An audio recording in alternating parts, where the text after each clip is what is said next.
Yaorana Aronga et bienvenue dans Manava, votre émission Info Service. Aujourd'hui, on parle de Septembre Rouge ou le mois de la sensibilisation des cancers du sang, comme vous l'avez peut-être remarqué sur nos petits pins. Également connu sous le nom des cancers hématologiques, parlons de leur diagnostic, de leur traitement et le combat que représente Septembre Rouge avec nos invités. Nous avons Toté Laurence Tienne, médecin de l'ICPF. Yaorana. Karine Tourmente, présidente de l'association Vivre avec une NMP. Bonjour. Et enfin, Alexis Ganton, médecin du service hématologique. Bonjour. Alors, on va commencer avec toi justement, Alexis. Pour commencer, est-ce que tu peux nous expliquer ce que c'est un cancer du sang? Alors, un cancer du sang, donc c'est déjà une variété de différentes maladies, avec des spectres un petit peu différents, mais qui ont la particularité de toucher les différentes cellules de la circulation sanguine. Donc, les globules rouges, les globules blancs, les plaquettes. Alors, il va y avoir soit une prolifération de ces cellules, soit parfois un manque de ces cellules. C'est des maladies comme les leucémies, les myélomes, les lymphomes ou les NMP. Alors, on parle en général, et on rentrera dans les détails un peu plus tard, mais c'est dû à quoi finalement ces cancers du sang? Alors, c'est multifactoriel. Il y a quelques éléments qui ont été bien identifiés au cours de l'histoire, comme certains produits chimiques, mais donc maintenant on protège les travailleurs de ces produits, comme le benzène par exemple. Et après, on a d'autres facteurs comme l'âge, certains, un peu le mode de vie, mais ça reste marginal quand même dans les cancers du sang. Il n'y a pas beaucoup de choses qu'on peut prévenir facilement. Et dans les cancers du sang, il y a la néoplasie myéloproliférative. C'est bon, je crois que j'ai réussi à bien le dire. Karine, qu'est-ce que c'est l'association Vivre avec une NMP, sachant que NMP, c'est l'abréviation de ce que je viens de vous dire. La néoplasie myéloproliférative. Tu y arrives mieux que moi. Oui, à force. Alors, l'association, c'est une association de patients que j'ai créée il y a 3 ans. Et donc qui regroupe en métropole et à La Réunion plus de 500 adhérents. Et l'idée, c'est d'accompagner les patients, de travailler avec les médecins, de participer aussi à des essais thérapeutiques pour avancer et faire bouger les lignes pour qu'un jour on puisse guérir de ces cancers, puisque à ce jour, les néoplasies myéloprolifératives ne sont pas guéries. Et pourquoi toi, tu t'es investi dans cette association? Alors si je vous raconte l'histoire, c'est un peu délirant. En fait, quand j'avais pris mon diagnostic en pleine tête, il y a bientôt 5 ans, parce que ça fera 5 ans le 27, j'ai décidé de tenir un journal de bord. Et ce journal de bord, je l'ai transformé en livre, et quand je l'ai édité, j'ai reçu plein de mails de gens qui me disaient « Waouh, mais je ne me sens plus tout seul ».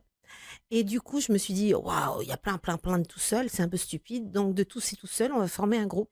Et j'ai lancé l'association. Et on a travaillé avec des hématos à Paris. On avance tous main dans la main pour mieux vivre ces pathologies. Parce qu'on a une épée de Damoclès au-dessus de la tête, parce que le quotidien est quelquefois pas rigolo. Et puis parce que faut profiter de la vie. Alors, comment toi, tu l'as dépisté finalement, ce diagnostic? Un truc idiot, une prise de sang. Tout simplement. Tout simplement. J'étais fatiguée, très fatiguée. Et mon généraliste m'a dit, on va faire une petite prise de sang. Et puis bingo, j'ai gagné au loto.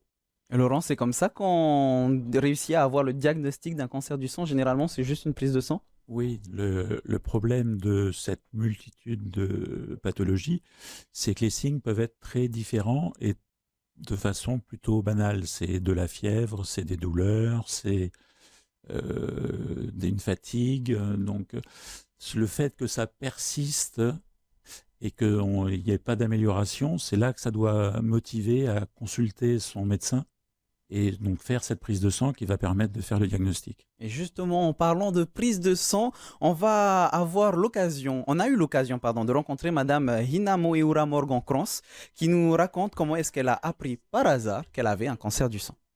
La maladie dont je suis atteinte, c'est une leucémie myéloïde chronique et donc je l'ai appris en 2013 quand j'avais 24 ans grâce à une banale analyse du sang qui m'a été demandée par mon gynéco. Donc j'avais aucun symptôme, j'avais pas d'hématome ou de sensation de fatigue, donc ça a vraiment été une découverte totalement anodine et très très surprenante pour moi. Donc je tombe de haut parce que je vais juste faire une prise de sang et quelques jours plus tard je suis à l'hôpital avec un hématologue qui m'annonce très probablement que je suis atteinte d'une leucémie mais qu'il va falloir me faire une ponction de la moelle osseuse pour vérifier cela.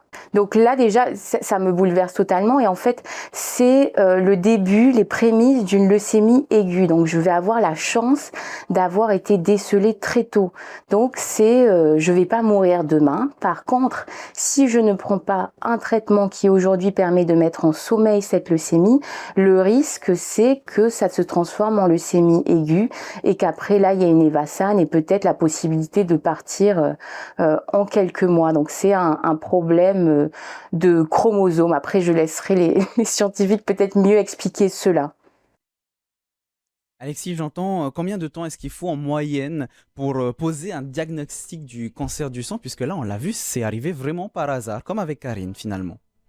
Ouais, je pense que ce que disait Laurent, c'est la persistance de petits signes qui sont pas forcément inquiétants. De la fatigue, ça peut arriver. La fièvre, on est tous malades. Mais si ces signes persistent, c'est important d'en parler à un professionnel de santé. En premier lieu, son médecin généraliste dans la plupart des cas, ou là, son gynécologue chez les femmes jeunes. Et avec une analyse de sang, on arrive assez facilement à voir qu'il y a un problème. En fait, hein. Ça, dans nos maladies, c'est quand même, on voit assez vite. Laurent, c'est une pathologie qui est assez courante. C'est relativement fréquent. Nous, on recense à l'Institut du cancer de Polynésie française les cas de cancer avec le registre des cancers. Mais donc, on a un peu de retard puisqu'il y a beaucoup de difficultés à avoir l'exhaustivité des données et qu'on a des données qui arrivent vraiment tardivement par rapport au diagnostic. Sur les dernières données entre 2015 et 2009, on avait environ 60 cas, 60 cas par mois, avec un peu plus d'hommes que de femmes. Mais donc depuis, il y a de nouvelles études qui sont menées avec le CHPF et je vais laisser Alexis donner les chiffres qu'on a pour 2021 ou 2022. Alexis ? Oui, voilà, on est de l'ordre d'une centaine de nouveaux cas de toutes maladies du sang confondues par an pour la Polynésie.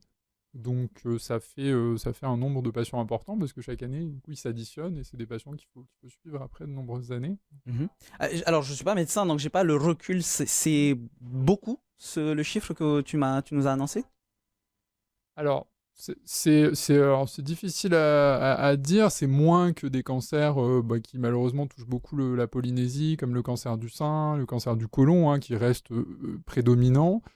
Mais en fait, quand on regroupe tous les malades atteints de maladies du sang, ça fait quand même une charge importante de malades. Et puis aussi, ça prend beaucoup de place dans les consultations, à l'hôpital, et puis part importante des traitements qu'on réalise, oui.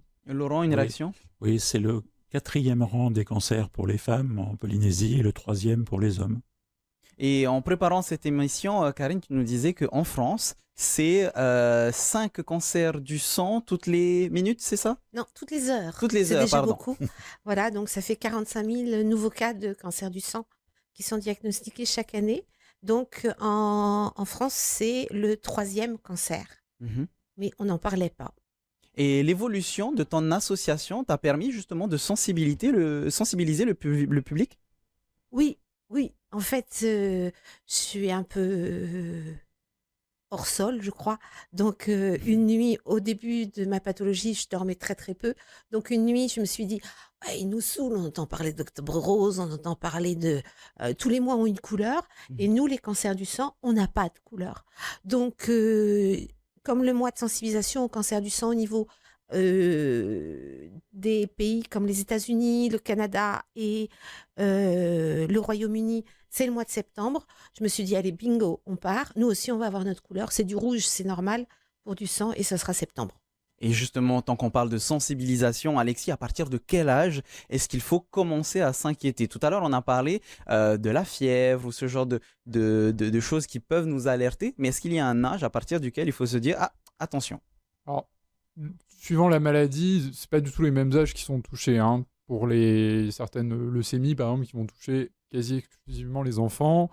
Voilà. Je pense que le message, pour pas inquiéter non plus les gens, c'est vraiment la persistance de signes qui doit amener à consulter. Il ne s'agit pas, si on est fatigué quelques jours ou qu'on a une fièvre banale, de s'inquiéter et de se dire qu'on a ce type de maladie, hein. C'est vraiment la persistance, mais à tous les âges, par contre. Et on parle de 4 familles de cancer du sang. Il y a les leucémies, on a vu ça avec Hina Moiura. Il y a les myélomes, les lymphomes et les NMP qu'on a pu voir avec Karine. C'est quoi la différence, sans trop rentrer dans les détails scientifiques, bien sûr? Ouais, alors la différence déjà, c'est des maladies, donc la fréquence de ces maladies est pas du tout la même, hein. Les myélomes, les lymphomes, ça reste plus fréquent que les leucémies aiguës, par exemple. Première différence. Et puis après, les signes cliniques vont être vraiment à l'opposé. Le lymphome, c'est une prolifération de lymphocytes tumoraux dans des ganglions. Donc les patients vont venir avec une grosseur, et c'est comme ça qu'on va rentrer dans la maladie, finalement, plus que par la prise de sang. Et c'est des maladies qui peuvent, pendant plusieurs semaines, plusieurs mois, être finalement passées quasiment inaperçues. La leucémie aiguë, c'est quelques jours, et le patient, là, va présenter une fatigue extrême et va être soit vu par son médecin, mais le plus souvent arriver directement aux urgences. Donc vraiment une famille de maladies hétérogènes avec des présentations qui varient beaucoup. Donc ce sont les différents signes, hein, on vient de le rajouter, une grosseur sur une partie du corps, ça peut arriver sur tout le corps finalement? Ouais, dans les lymphomes, effectivement, ça peut toucher toutes les aires ganglionnaires, donc ouais, tout à fait. Laurent, tout à l'heure on parlait des causes. Est-ce qu'il y a des causes d'origine génétique? Rentrons dans les détails. Donc c'est toujours multifactoriel. Hein. Dans certaines pathologies, on a réussi à mettre en évidence des anomalies chromosomiques qui sont en rapport avec la maladie. Et donc, c'est l'intérêt de la recherche, justement, de savoir quels gènes peuvent être mis en cause. Hein. Et donc, c'est cette recherche-là progresse tous les jours. Tous les jours, on fait des avancées sur les façons de diagnostiquer, sur les façons de traiter.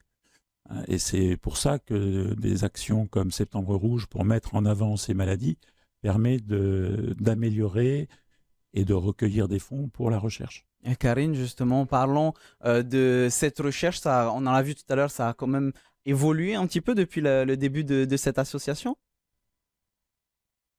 Alors là, sur le plan médical, moi, je touche pas de billes. Au quotidien, je sais qu'il y a toujours des essais thérapeutiques en cours. Voilà, ça bouge dans le monde entier, et que la France est vraiment bien placée sur le secteur de l'hématologie au niveau de la recherche. On est un secteur de pointe même, mais en 3 ans, tout s'est pas révolutionné. Je sais Bien que sur sûr. certaines pathologies, en 20 ans, tout a changé. Des maladies qui étaient incurables le sont maintenant, se soignent très bien. Voilà, le tout, c'est d'espérer et que ça bouge. Et on est là pour en parler, justement, pour aussi que les médecins bénéficient de cette campagne et un peu plus de moyens. Dans ce cas-là, ce qui est peut-être important, c'est l'accompagnement que vous faites. Est-ce que vous accompagnez tous les patients dans leur traitement, leur diagnostic, leur soutien? Alors, les accompagner, oui, moi, ce que j'essaye de leur donner, c'est mes lunettes de soleil rose pour arriver à voir les choses beaucoup mieux, La vie en voir rose. la vie en rose, parce que ce matin, en prenant le bateau, j'ai envoyé un message à ma maman en lui disant Maman, je suis heureuse d'être malade. Et elle m'a dit, mais t'es folle. Et je lui ai dit non, parce que sans ce foutu gène qui a muté, jamais je serais venue ici à Tahiti. Jamais j'aurais vu la Réunion il y a 1 an, jamais j'aurais rencontré des gens comme les gens que je rencontre. Donc l'idée, c'est d'accompagner les patients en leur disant, c'est une nouvelle vie, on change de vie complètement, puisque on est plus fatigué, puisqu'on a des traitements qui quelquefois ont des incidences qui sont pas très sympas, comme une peau de crocodile, des ongles qui se cassent, voilà, des trucs où quelquefois on est réduit à l'état de vache qui regarde passer un train parce que on n'a vraiment pas d'énergie. Mais c'est comme ça. Mais le fait de ne pas avoir d'énergie, quelquefois, ça veut peut-être aussi dire qu'il faut prendre le temps Et ça, voilà, il faut tout transformer. Et l'idée, c'est d'accompagner les patients pour transformer l'essai, mais aussi de faire bouger les choses vis-à-vis des médecins, parce que jusqu'à maintenant, on parlait pour les NMP spécifiquement de maladies de seniors. Ce n'est pas qu'une maladie de seniors. On a de plus en plus de jeunes. On a même, nous, dans l'association, les parents de 3 petites filles qui ont 9 ans maintenant.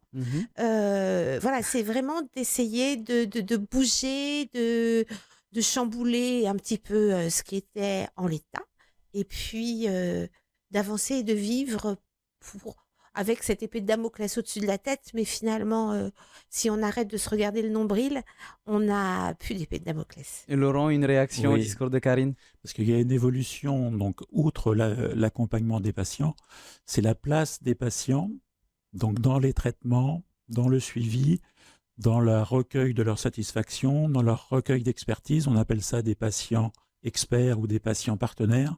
Et les médecins maintenant écoutent les patients qui peuvent intervenir dans les stratégies thérapeutiques, dans les choix.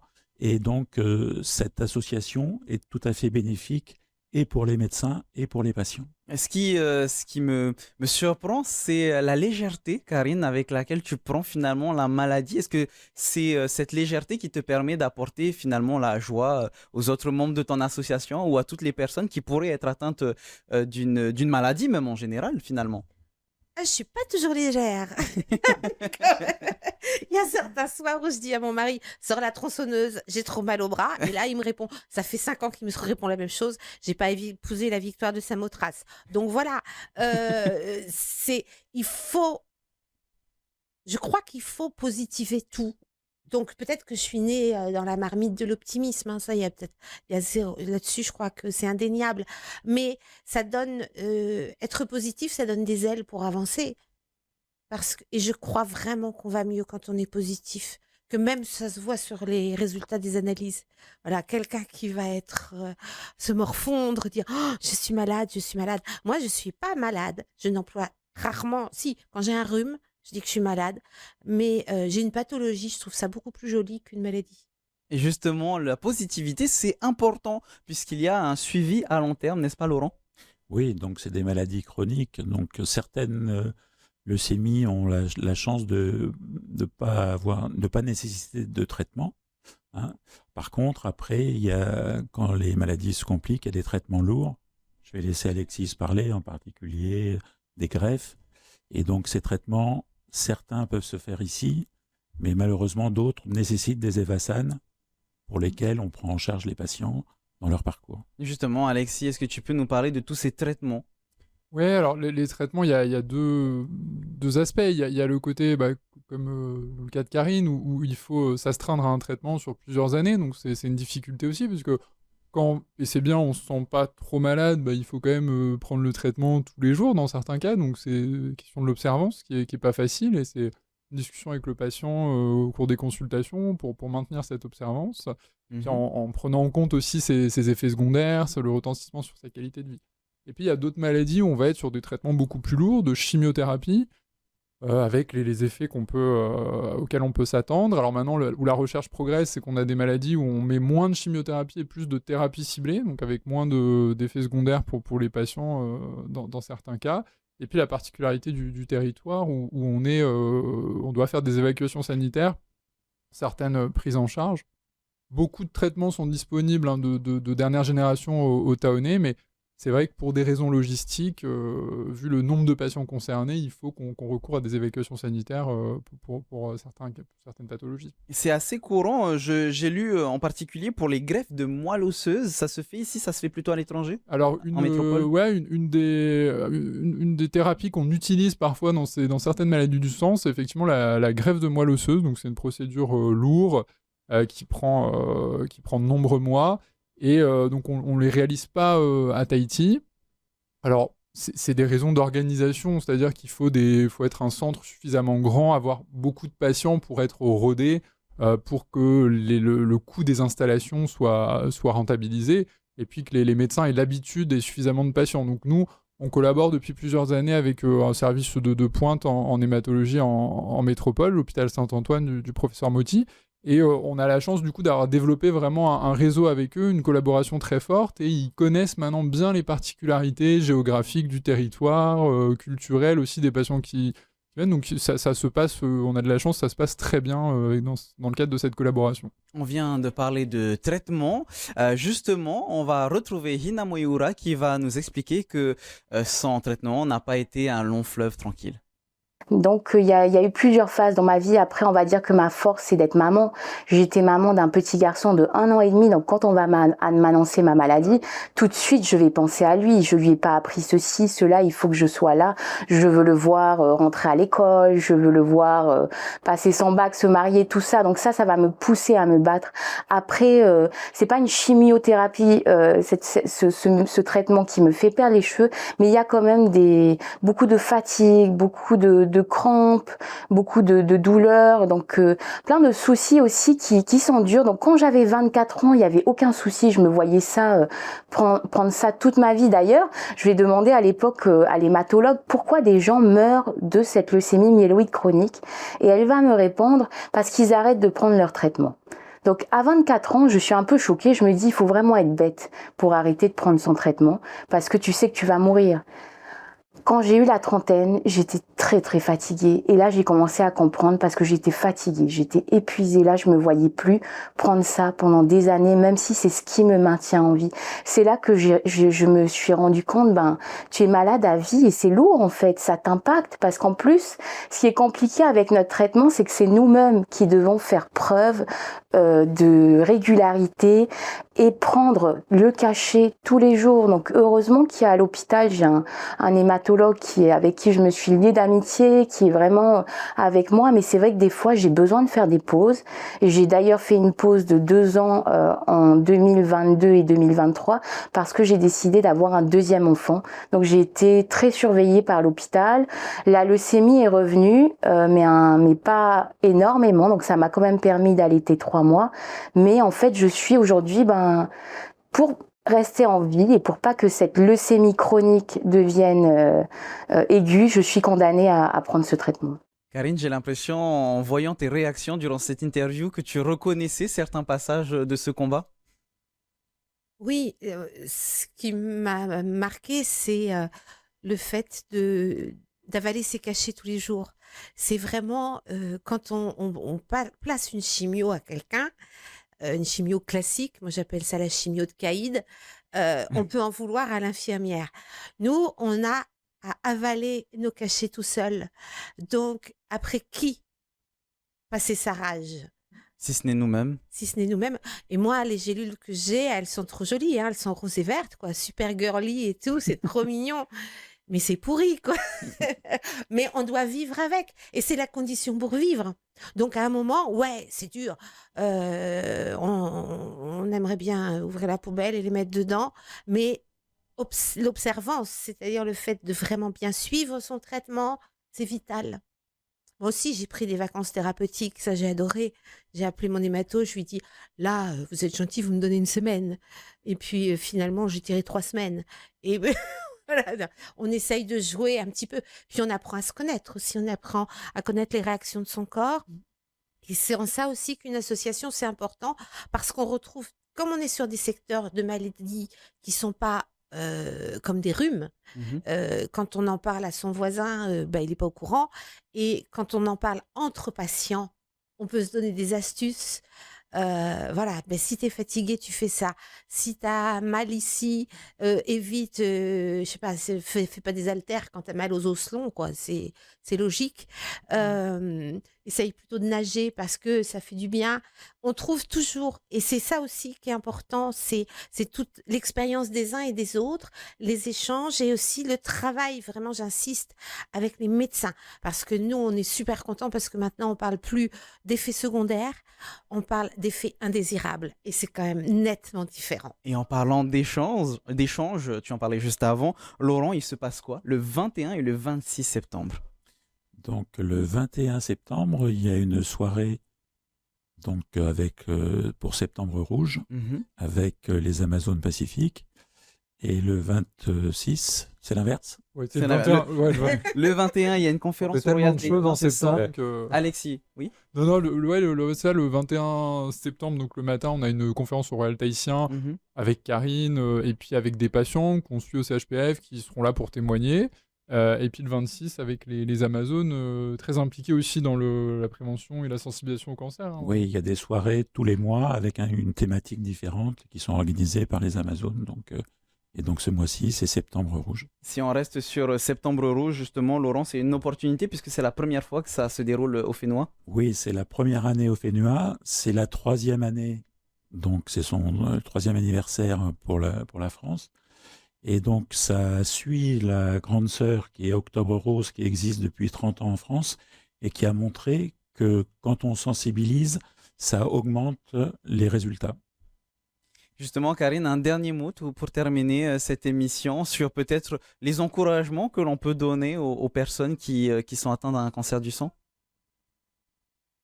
Alors, moi, j'aurais juste un conseil. Essayez de monter des associations de patients parce que ça fait bouger les choses. Et j'espère d'ailleurs qu'on va arriver à avoir un relais de notre association ici, comme on en a un à La Réunion, comme on en aura en Nouvelle-Calédonie. Voilà, on essaye vraiment d'avoir un maillage territorial parce qu'on appréhende la maladie différemment en fonction des territoires. Et c'est la même chose d'ailleurs en France. Hein. La pathologie, c'est pas la même dans le Gers qu'en Île-de-France. Le problème de la disponibilité des médecins, de la route à faire pour voir son médecin. Et tout ça, c'est... voilà, en étant ensemble, on avance mieux.